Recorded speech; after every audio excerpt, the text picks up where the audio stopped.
Take two.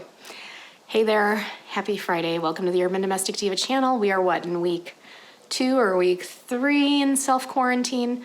I hope many of you are healthy.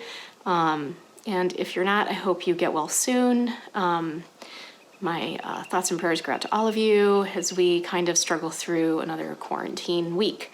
And I know a lot of you are anxious and scared. I am too. We're actually kind of self-quarantine in the country right now. You can see my fabulous plaid couch, which says cabin all over it. It's like retro 1985.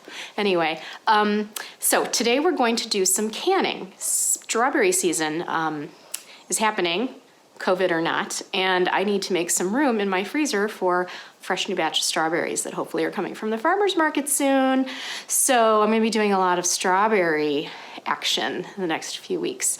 So today we're going to do some strawberry jam, which is really easy to do. It's a really great project to just get some fresh yumminess on your toast. It's a nice activity with some older children. It might be too dangerous with younger kids, but you can teach them about preserves. And what's great is you don't need to run to the store to get pectin. Strawberries have natural pectin, and if you take time at the stove, about 30 minutes or so, to get the pectin going in the fruit, you can get it to gel up on its own. So we're going to do pectin-free strawberry jam with about 2 pounds of strawberries.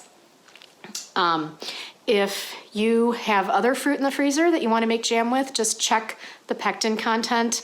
There's some places online, and ball.com for ball jars. They've got some great tips on different fruits, different amounts of pectin, like cranberry is another fruit that does really well without pectin. So there's lots of fruit out there, you don't need pectin, and it just keeps things easier as far as the grocery list. Anyway, come join me in the kitchen. Okay, so we need to start out with our strawberries, which I pulled out of the freezer, the giant bag. I pre-measured them in 8-cup bags, because usually if a strawberry pie is going to need that much. But I'm going to use these for something else today, and I'm just going to do a small amount of some strawberry jam. So this will make about 3 pints worth, and this is about 2 pounds of strawberries. And you kind of weigh them, make sure that you're at your 2-pound weight. And then we're going to, you can do two things. We can do this in a fine dice, or you can mash it. I prefer to mash it when it's in the pan. So we'll head over to the stove. So you can use an avocado masher or a pastry cutter. I'm going to use a pastry cutter right now, because it kind of cuts them as well as mashes them.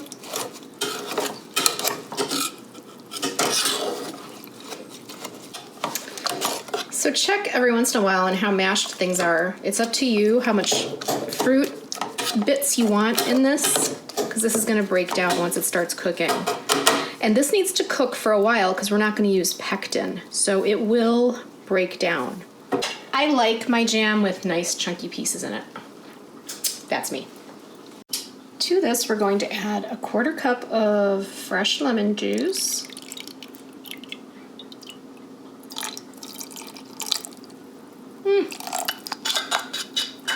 I went just a little bit over.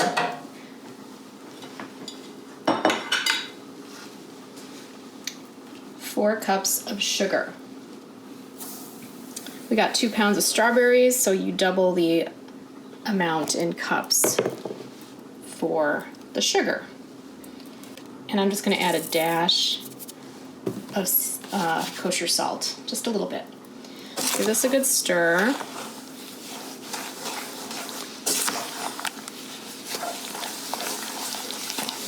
And if you start seeing some of the big fruit kind of come up, like over here, you can always just smush it with the back of your spoon.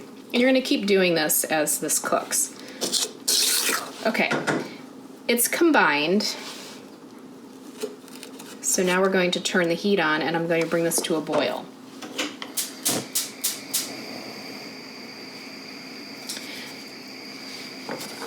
And while you're bringing this to a boil, just keep stirring and smushing and breaking stuff up as you go. All right, this has to get to a boil. Meanwhile, I'm going to start a pot of water boiling on the next burner so I can sanitize a few pint jars for the jam. All right, we have a nice boil going. So now I'm going to take the temperature down to like a medium-low, and I'm going to set the timer for about 25 minutes. It might take 30. But this has to cook, and the pectin needs to kind of come out of the fruit and start the thickening process. As it gets closer to 25 minutes, I'm going to put a spoon in the refrigerator to kind of chill. So we'll be able to test our jam and make sure that it's setting. The water next to me is almost boiling, so I'll be able to sterilize my jars. As you stir gently, you're going to see a lot of this foam come up. And what I like to do at times is take a spoon, and I've got like a little mug or cup nearby, and I kind of scrape this off. It helps with the clarity and of the jam. It keeps it clear. So I'm going to get a ladle in a little bit and kind of ladle some of this off. Some jammers call this like impurities in the jam, you know. So, you know, put on some good music. You're here for a little while, and that's okay, because we're going to do this without pectin. If we were using pectin, this would take a lot less time. And if you are curious about some of those recipes, my Jam and Preserve playlist has a lot of different kinds of jam there. I think most of them use pectin except for the cranberry one, because cranberry has natural heavy pectin in the fruit. All right, we'll check back in about 25 minutes. All right, our water's boiling here, and I just want to show you how easy it is to disinfect jars. Always use fresh new lids. So these are all like used jars I've had. Pop them in. The rings you can reuse, but not the seals. These are all fresh seals. Every time they're on sale, I get them at like Walmart, because you go through a lot of the seals. You can't reuse your seals, your jam won't be preserved.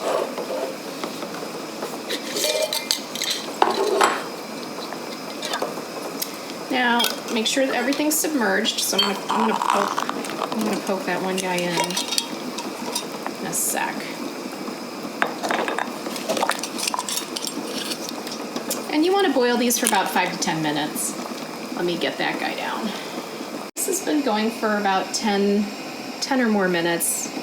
And you can see things are darkening up, and that foam has kind of settled down a little bit, but this is when I really want to get in here now and just kind of clean up some of that.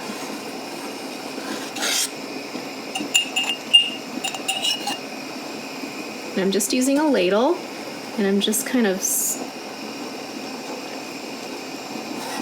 hitting the top with it.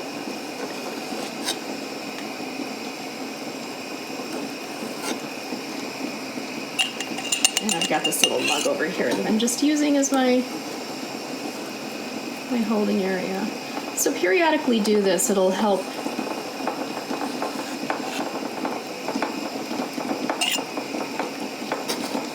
it's going to help your jam have a nice, clear, jewel-like quality to it.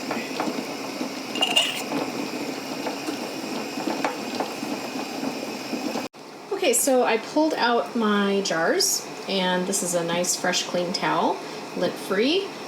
You kind of get everything out and ready. And let's check on our jam. Now, just so you know, I mean, jam is a messy process, so yeah, the stove's gonna get a lot stickier and uglier before we're done, so don't clean your stove till after this project. You can see here, there's a big difference from where we started. There's a syrupiness to the boil. There's a thickness to it, right? Look at that, right there. And the color has gotten really, really dark red, like a brick color or a Merlot.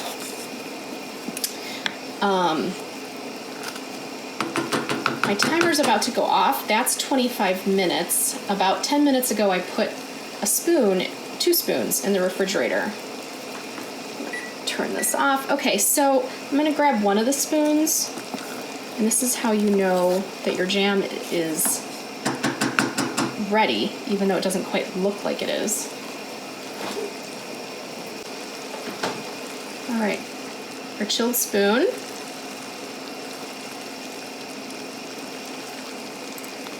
Put your finger through it. Is it staying put? It is. Your jam, the pectin's ready. So turn it off, and now we jar. I've got my water boiling again. I filled it because I do want to can these properly in a hot water bath. You don't have to. You can put this in the fridge. You can freeze it. Okay, you put some funnels in your jars, and you ladle. Give your jam a little stir so all the fruit bits are distributed evenly. And you're going to fill for about a 1/2 inch headspace. Okay, don't fret if you have more than a 1/2 inch headspace. You don't want a huge amount. This is a little bit more than I like, but what are you going to do? I kind of ran out of jam, so we're going to see how that works out. Before you seal, get a damp paper towel and run your finger across the top, and you're just going to clean off any jam. Like here, there's a little bit of jam that's splattered on the edge there. You don't want anything to interfere with your seal, and you don't want bacteria to grow.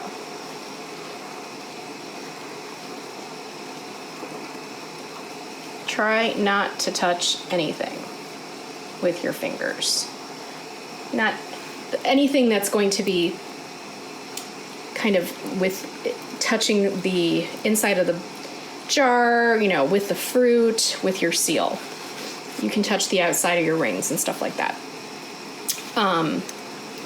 So then I've got this little handy magnet gadget that I got from Ball, and I just use that to set them so I don't have to touch anything.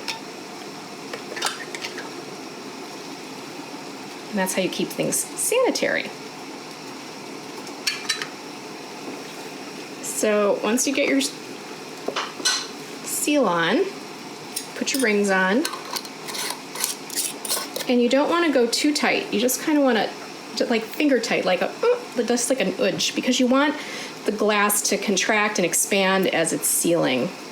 So you don't want things super, super tight, because it's going to do a lot in the next few hours. So go ahead and seal everything up, and then we're going to process it.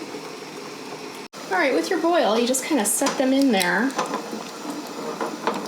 and look at your water level. It's not high enough, so we've got to add it. But just know your water level is going to go up as you add more jars. So wait.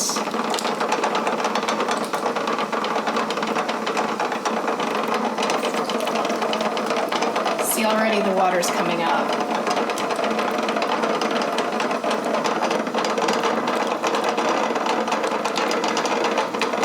So yeah, we'll need to add more water. All right, we need to get this back up to a boil. It's really very very high water because I didn't really plan this very well. What can I say? Shit happens. So, yeah, this guy, as long as it's submerged, we're going to see if that guy's going to seal or not. And we'll know. We'll know, you know, and I'll tell you how you know. But, yeah, I should have used a bigger pot. But anyway, we're going to, once we get the boil up, I'm going to time this for about 15 minutes and then pull them out and let them sit for a few hours. All right, I pulled these out and they're still hot, so be very careful. And I've set them on a surface that can handle the heat. And that's a cutting board for us. So let them sit and you'll hear popping sounds. It sounds like popcorn. It's basically the lids getting sucked down. And you'll know if you have a seal, and shockingly enough, you guys, this is sealed. And I didn't have this. I mean, you really want a good inch of water over these. I had maybe a half inch. I was pushing it on that one because I was too lazy to go down and get the big canning pot. So anyway, don't be lazy, don't be like me, and give yourself room. But either way, I'm pressing on this, and if it has give and does like this little boom, boom, boom, boom, boom, boom, that means it's not sealed. It is sealed. I'm touching all of these. These are pressed down, and I don't hear any kind of noise. There's no give to them. So they're sealed. And so I'm going to let them sit here and settle, and the jam, as it cools, is going to set. And this is my little guy that I'm going to use in these bar cookies, which I'm also going to share with you how to make those to do with the kiddos while we're all quarantined. And this is already, it's still pretty warm, but it's already setting. As you can see, it's getting like a nice jam to it, which is great, and I didn't have to use pectin. So if you don't have pectin in the house and you're, quarantined, you don't want to go to the store, and you do have a lot of strawberries, these, again, were in the freezer, so I wanted to use them and make room for new strawberries, hopefully soon. Strawberries have enough pectin to set. So this is awesome. Let them stay, and then by tomorrow I can set them up on a shelf. If one of these ends up popping back up, I'm going to keep an eye on this one. I'm just going to put it in the fridge, and the family, just tell them eat this one first, because the other ones can last about 18 months, give or take. So, if you're feeling iffy about one, or you haven't sealed one, kind of popped back up and you're nervous, just start with that one. No big deal. All right. Subscribe to the channel. Stay up on all the fun. Please be safe. Please be healthy. Please stay home. It saves lives. Stay home and do some canning and play with strawberries. Anyway, much love to you all. Bye.